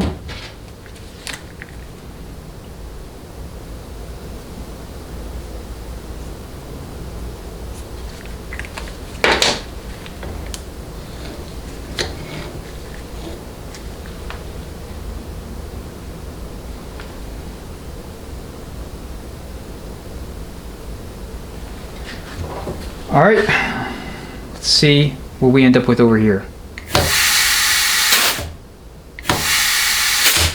Okay, 51. So it's going to average out to at or damn close to the minimum.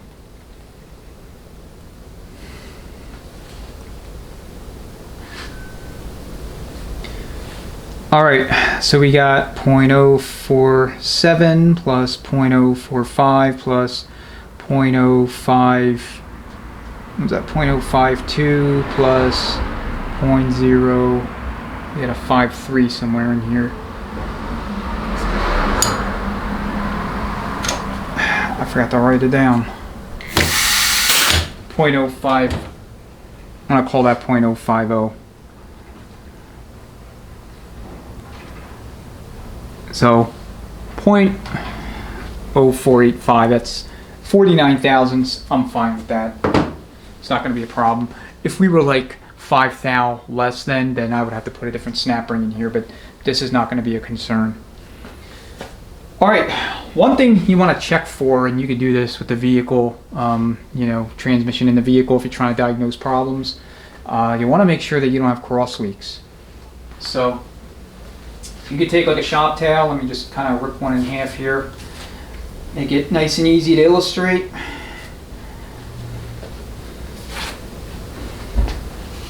I think I showed this in one of my other videos, but I'm not 100%. But basically, the thing you fear is cross leaks between the 1, 2, 3, 4, and 3/5R circuit, and specifically air coming out of the 3/5R circuit when you're putting air into the 1, 2, 3, 4 clutch feed. Okay? There is no air coming out of that 3/5R location. Okay, so we're all good with these two clutch packs, so now we're going to move on to the 4, 5, 6. Get this contraption out of the way. And I'm not going to just put it completely aside because who knows, I might need it. With the 4, 5, 6, if you want to also test the compensator feed circuit, you want to install your hub as well. So I don't have the Planet. It's not necessary to do what we're doing here. But you do want to put some assembly lube on your bushings and into your stator shaft. Just basically lather it up as much as you can, because when you install the shaft, the last thing you want to do is cut a sealing ring on the input shaft.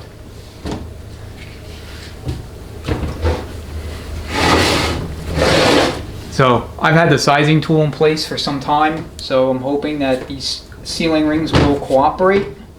Sometimes they will, sometimes they need even more resizing. Like, you know, they just need constant, constant presence of the sizing tool. And that's why these can be a little tricky to do with improvisational methods, because, you know, unless you have the sizing tool, if they protrude just a little bit, you're going to have issues.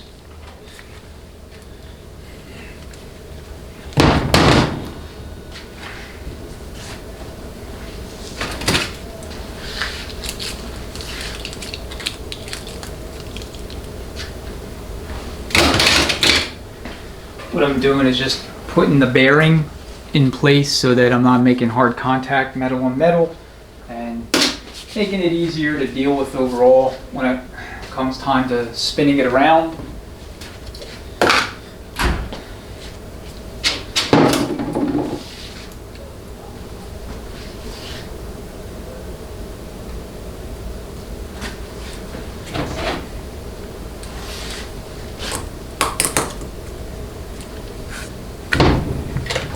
Alright, so carefully lower this into and through the stator.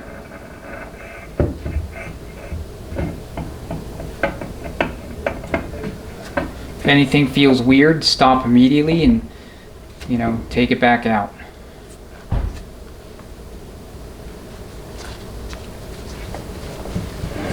And make sure it's fully seated, obviously.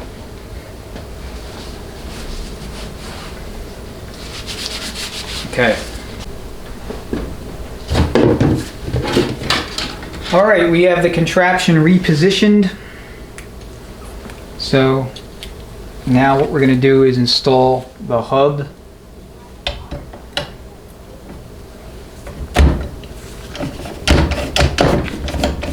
And put the bearing. Let that settle in there.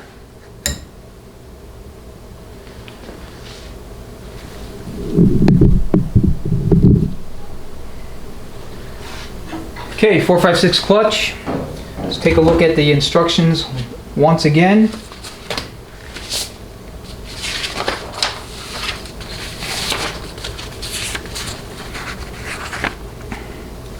So they're looking for 50 to 70 thousandths, or I should say you're looking for 50 to 70 thousandths, as am I.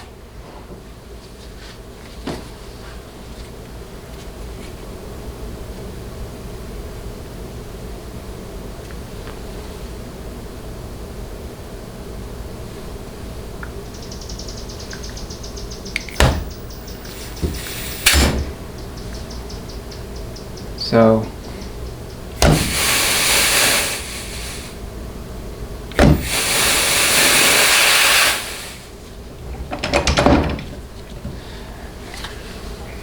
if your hub or anything you're working on, like any hub or any drum that splines into another where there's a clutch pack involved and it's not fully seated, then you'll see what you just saw here. The splined element will kind of rise or fall or move every time you introduce air.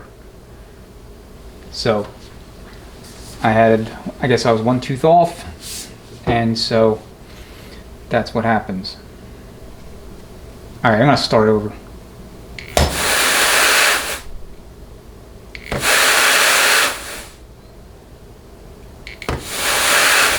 The air you're hearing is escaping from the nozzle.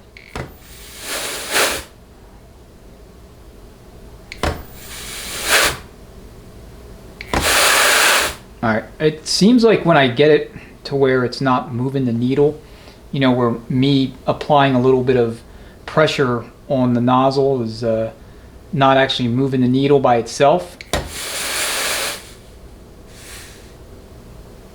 I'm getting like 62 thousandths. The problem is this table is not stable in terms of, you know, it's the surface wobbles and moves.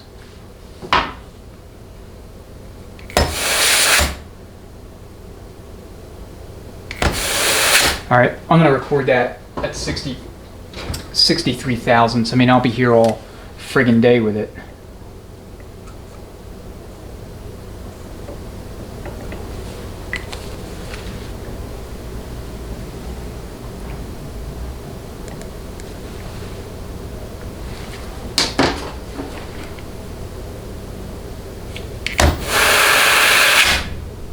This also looks like it's 63. Maybe 65.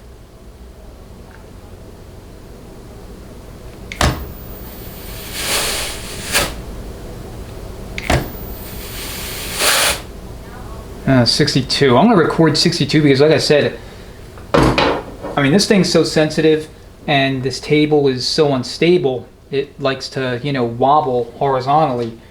Any little bit of movement that you know, putting or introducing into the table because I'm applying pressure is going to move the indicator. I mean, to be perfectly transparent with you, I checked this off camera just to be sure where I was at, so I knew what to expect.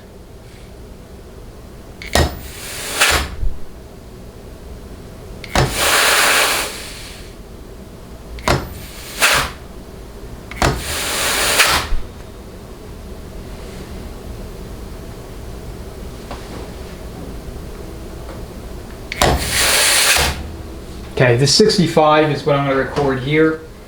And you can certainly make an argument that some of the other locations were closer to 65, 66. And that would be perfectly fine. If that's the argument you wanted to make.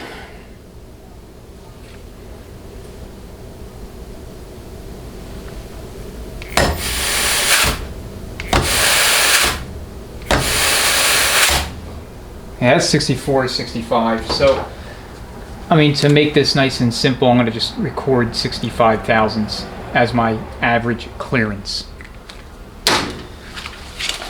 Alright, so I'm satisfied with the way these clutch packs are set up. Everything is within spec. The 3.5R is like literally a hair too tight, but most of your clutch packs are going to open up by anywhere from 1 to 3 thou on average when they go back into the vehicle versus what you measure on the bench. That's been my personal experience, just measuring clutch packs on the few transmissions that would occasionally come back to me for whatever reason, and I would take data just to see what I can expect from working clearances versus clearances as measured dry on the bench like this.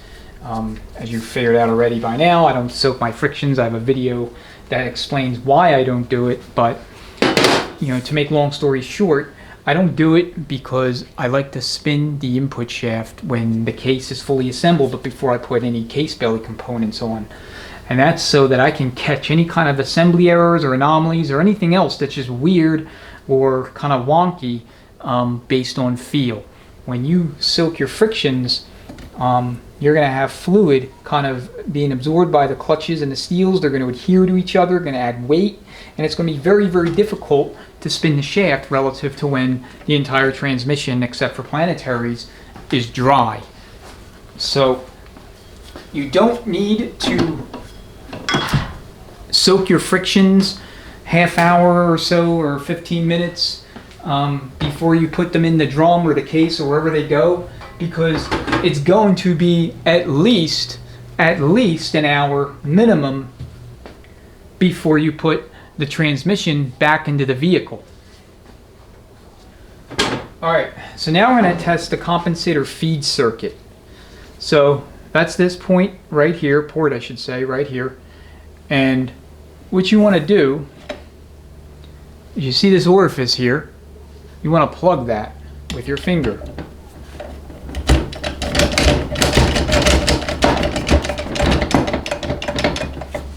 Alright, let's see if I splined it all in all the way. I did.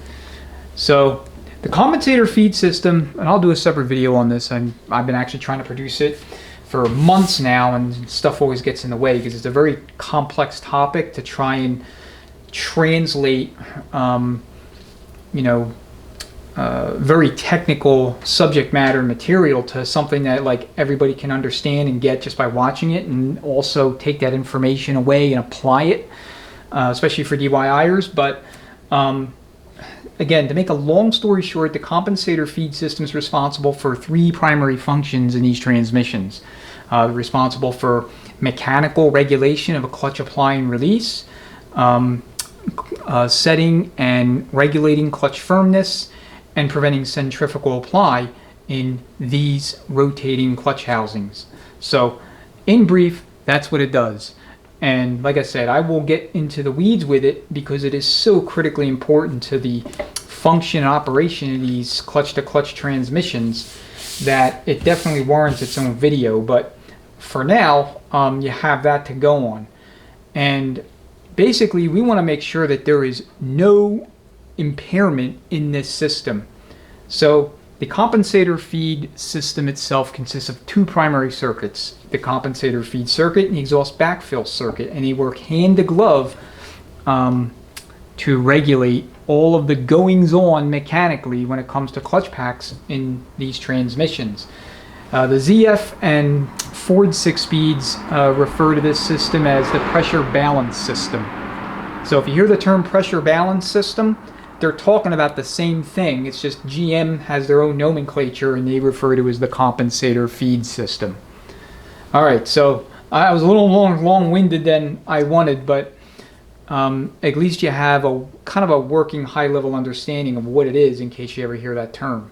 So go ahead, plug this, and then what we're looking for is, you know, good air retention. Now the drum may want to jump up and down. We don't really want that, so I'm going to only charge it with, I would say, about maybe 30 pounds of air, 30 to 50 pounds of air.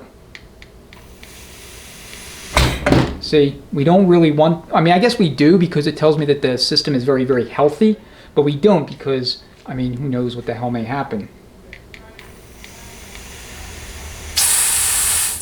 Okay, so let me do that again. What we want is air trapped in the system. So if you do this without plugging that orifice, okay, nothing's really happening. You can't really learn anything. So we'll go ahead and put air, and then I'm going to release the trigger, but I'm not going to take the nozzle away. That's not enough air. Okay.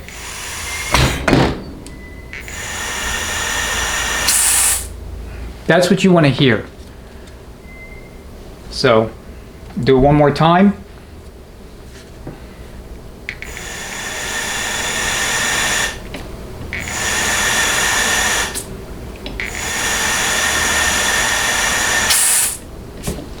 Alright, it's harder to do with this on the bench, but I think you get the main point here. Compensator feed system consists of all your sealing surfaces. That's kind of your boundaries. And think of them as, like, you know, those two circuits that I mentioned as maze, you know, two pathways in a maze. And so if there's any weakness at any of the junctions, which would be represented by sealing rings on the turbine shaft, on the stator, or sealing in the valving in the pump and the valve body, then, well, you're going to know it because all your shifts are going to be kind of inconsistent. You might have jerky shifts, clunky shifts. You know, they may be jarring, they may be late and harsh, they may be soft. They may be anything but perfectly normal. So if your transmission's starting to behave like that, and it's all up and down the drive cycle, or maybe it's concentrated in certain gears or certain gear transitions, then I would suspect wear in the compensator feed system, which then feeds into other problems like, you know, burnt clutches and such, if it gets really, really bad and is left untreated to just, you know, progress to the point where you eventually need a new transmission. Okay, all right, so as you notice, I left the perimeter O-ring off. I don't ever put that on until we're ready to throw the pump back into the case. So at this point, we're basically done with the front of the transmission as far as sub-assemblies are concerned, and ultimately prepare to put all this stuff back into the case so that we can finish up this build.